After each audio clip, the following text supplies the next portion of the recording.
everybody, welcome back to my YouTube channel. I am Jessica Henry and I'm excited to share with you today's project. I am often asked in painting how to capture that glow and that sort of that elusive quality. So I thought it'd be really exciting to capture a nocturne painting with a campfire in the background. So I have a full moon coming over the top and a campfire down below, and so I found this perfect setting, and so I got set up outdoors to do this beautiful nocturne plein air painting. But then a storm came up. I will share all of that with you here just coming up. A storm came up and just completely wiped out any possibility of doing that live out there. So I'm going to share with you that intro where I'm getting set up how to do a nocturne at night. But then, of course, with plein air painting, it's always unpredictable. So we finish it up back here in the studio, and I decided to, I started on a larger 11 by 14 canvas, but I really like the format of this 8 by 13 canvas. These are made by Masterpiece, and this is a linen surface. Love this. I've painted on these when I was in Ireland, and I really like this surface. So check out Masterpiece panels. And anyway, so that is what I'm going to paint on. I'm going to start over with the painting. I'll share with you a couple of the photos that I took from that evening after the storm settled down. And it was beautiful. The full moon came out and the clouds billowed away and the campfire was just, it was beautiful. So I have some pictures and I will show you how to put together a composite for a painting, and let's get going on that. Remember, if you enjoyed this video, to like and subscribe. I really appreciate it and I love your comments. All right, you guys, enjoy this short little introduction video and I will jump right in and see you after this.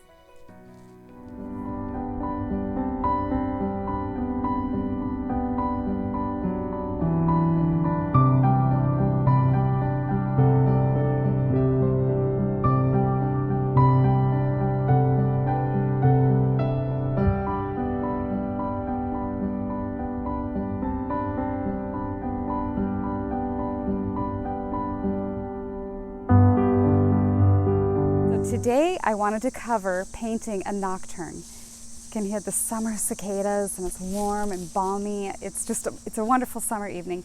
And I've been waiting for, it's a full moon tonight, and so I just thought it'd be really fun to show you how to do something like that. So now let me show you what I have on my setup. So everything in my setup here is exactly the same. I have a larger canvas. This is an 11 by 14 linen panel.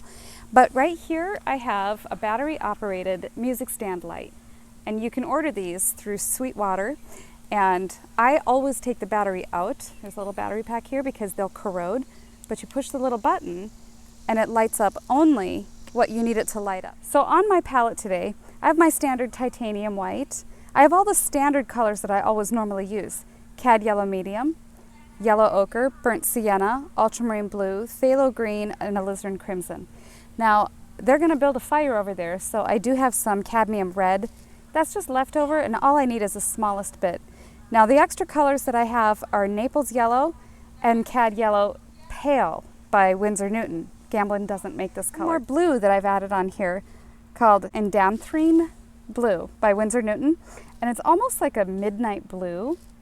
It's a little bit different than ultramarine blue. You don't have to buy it, but it's just a lovely color. You could use Prussian blue or phthalo blue to give you just some of that, a different effect of that moonlight midnight color. The trick to painting a nocturne, especially at that special hour of the day, that twilight, when you really want to get a specific effect, whether it's sunrise or sunset, is preparation. So I'm going to get this canvas ready and I'm going to work on my sketch and just sort of play with ideas, and when the setting is right, then I'll hit play and I'll just paint. And I'm not going to talk over this because I have a very little bit of time, and so I will do a voiceover to discuss anything that I'm doing while painting, especially since we have a thunderstorm threatening. You may hear it thunder a little bit, so it's going to be a quick one. So I'm going to tone my canvas with ultramarine blue, burnt sienna. I'll take a little bit of that new blue that I was playing with there. Just going to tone my canvas. By toning it, I'm already getting sort of that established effect of midnight on my canvas. I just had to move back under a tree because we are getting that summer squall. The rain just came right through, right across the lawn. The thing about plein air painting is you have to be adaptable. You never know what you're going to get, and things change so fast. Has this sense of scale over here like this.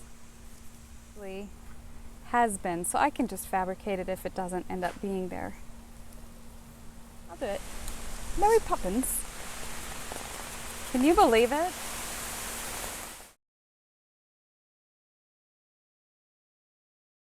The nature of plein air, right?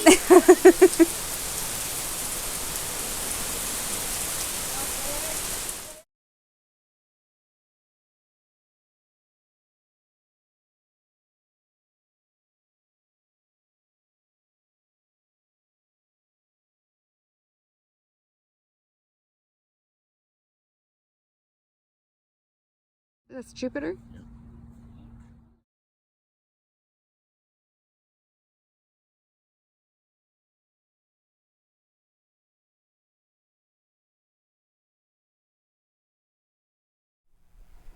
All right, so my setup is pretty much the same indoor. I have just my standard palette. I moved my colors right to my wooden palette, and I do make and sell these. We have opened up sales again, ordering for these palettes. So anyway, I've got a little bit of linseed oil in my palette cup, and I do have a lid on my odorless mineral spirits.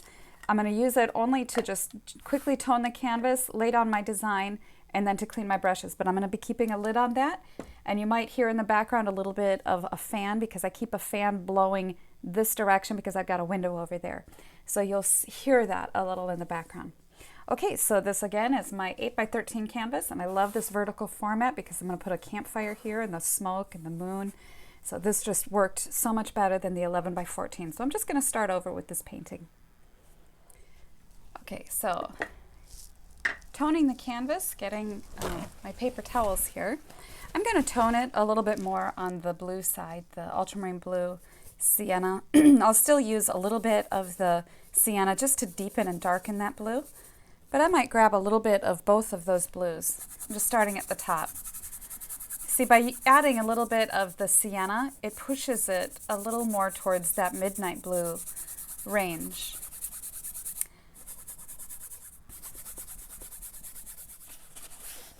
Okay, so I'm going to just cover up that thinner now and use it only as necessary.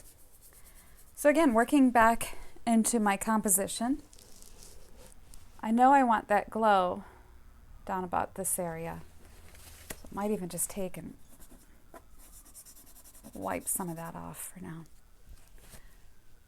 So the trees,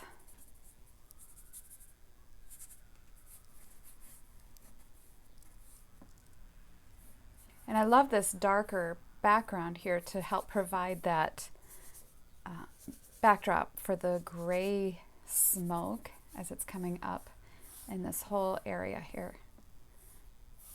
This will be all of that black region for that backdrop of my scene. And then I'll put the moon right about in here. I think compositionally, it's starting to already come together and just feel interesting. Most of compositions begin with sort of an abstract feeling to them. What starts to balance, and with this large field of dark down here, by having this small area of glowing flame, it's interest enough to bring that field, all this field of dark, a spark of life. So I like that overall feeling of this is where things are going to sit in my degree of importance on this canvas.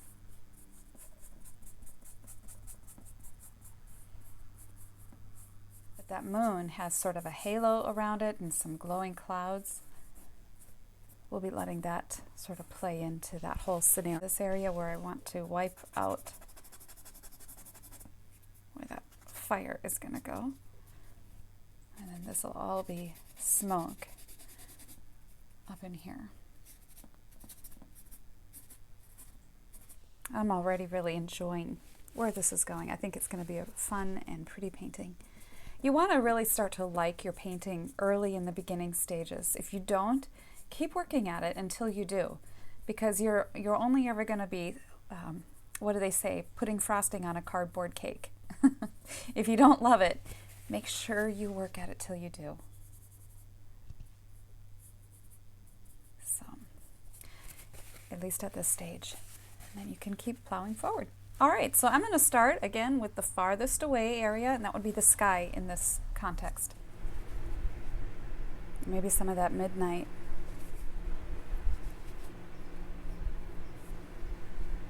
A little linseed oil.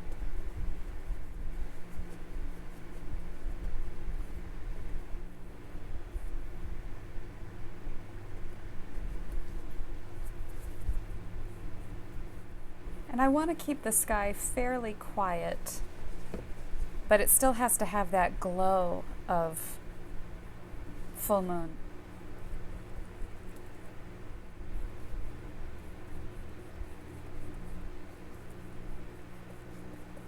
Some of it come way up into here. And whenever there's sky holes in a tree, I always paint them a little bit lighter than what they appear because they're surrounded by darkness, and it makes it appear a little more accurate by just making them just a little bit lighter up there.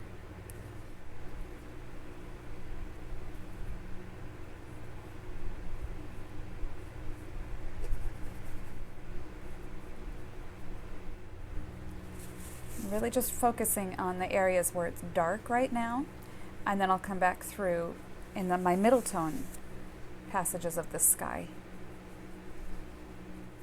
Okay, now around the glow of the moon, about here where I really want to capture some of that, and I find yellow ochre right into this mixture gives me more of that earthy warmth of that glow.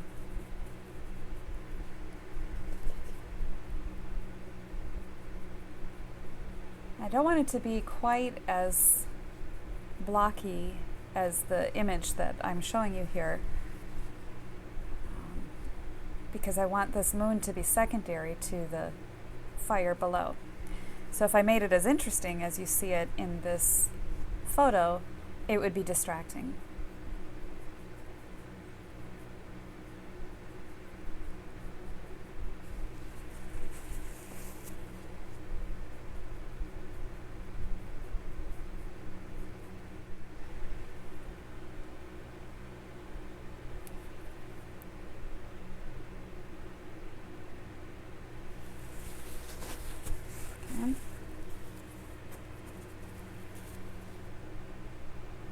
Make it a little bigger than I need because I'm going to shave it down and soften those edges.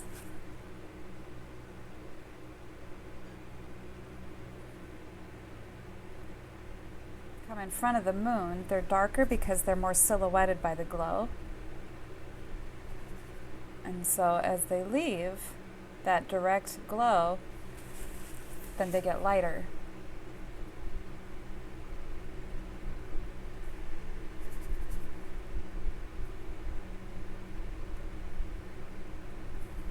And then there was this little tiny Jupiter.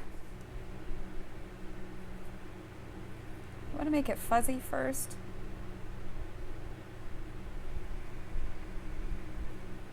And then bright in the middle.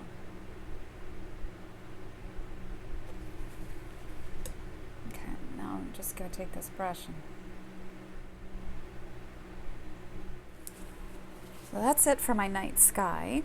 It's just my darkest dark. Blue and brown.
All right, so now as we move down into this area where the campfire is, I want to establish this warm glow that's taking place from the fire. And so I'm going to put that in first, and then from there I will do all the other different colors that I see in this area. So with the clean small brush, I'm going to take my cadmium red, just cadmium red, and some cadmium yellow.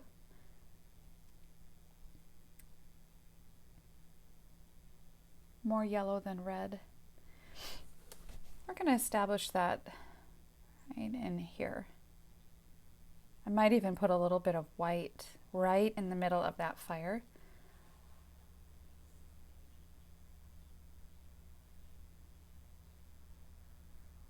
Just to really give it that sense of intense glow.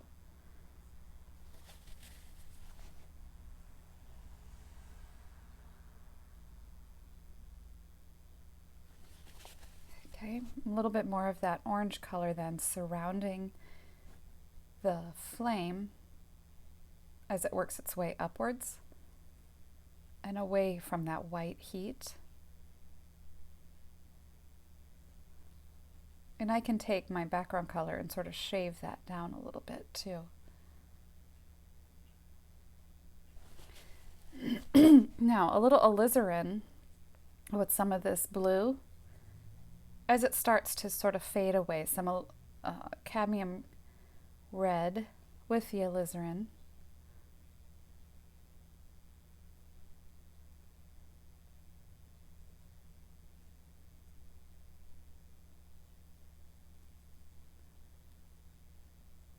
I'll grab some more of this cad yellow and orange mixture.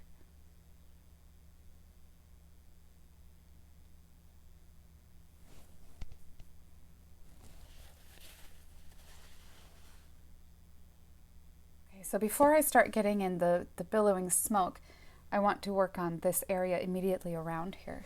And I have a couple of pictures that I'm referring to get some of that glow that is in the surrounding area. Ochre, a little bit of that orange. Just right in this area. But it has to be very dark right next to the flame, or it won't appear to be glowing.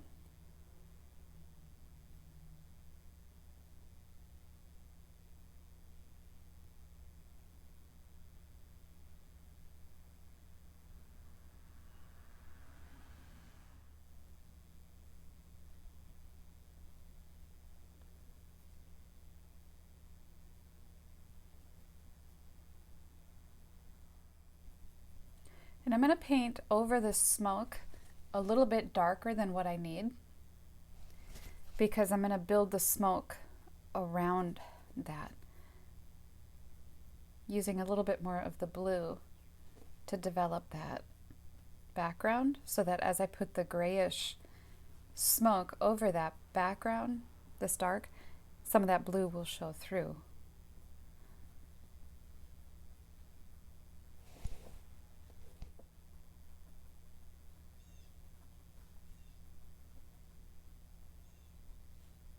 Remember, you can use background to reshape and redirect the appearance of the smoke too.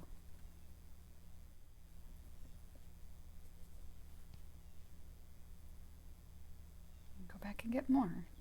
You don't want to just start blending here, and because it has to have that feeling of fresh. Go back and get more.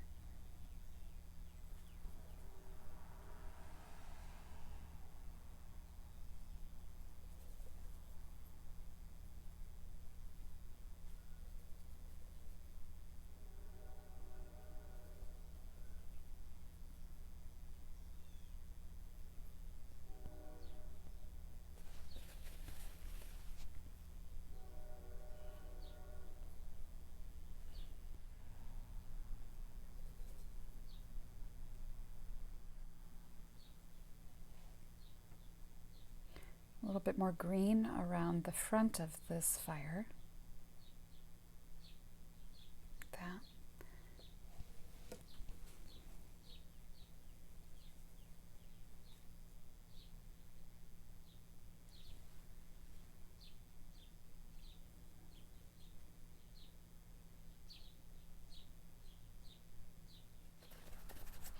Just taking a little bit of that yellow ochre, cad yellow, and cad red, just the smallest bit of red. Just enough to warm it up a little.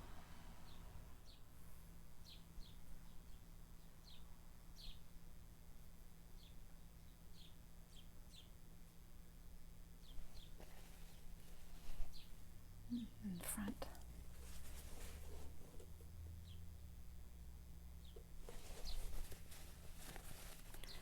And then a little bit of warmth on the side of the building where the flame, sort of, some of that light is affecting the white of the house.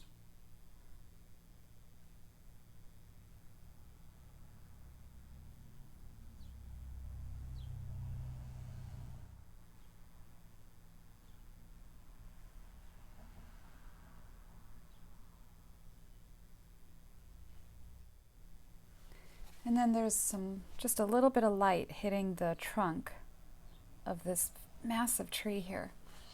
So we'll get some of that in here. Yellow ochre, a little bit of that cadmium red. Just letting that glow sort of play on its features.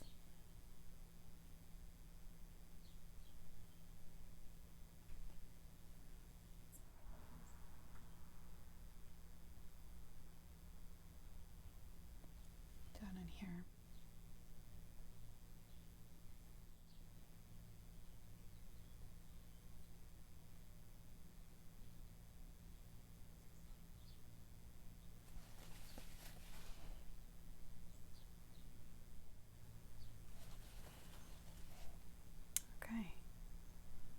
And sometimes some things, the less said about a matter, the more mysterious and interesting it becomes. And so that's kind of the same thing with this background. We're not going to give it a whole lot of information, just enough to make you feel like there's lots of stuff going on back there. And just keep it very quiet. So we have sort of a reversal. Moonlight hitting some of these trees, and then warm firelight hitting these trees down below.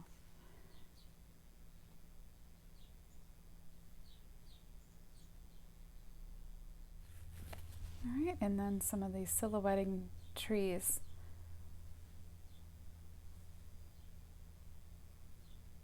Blocking the little house.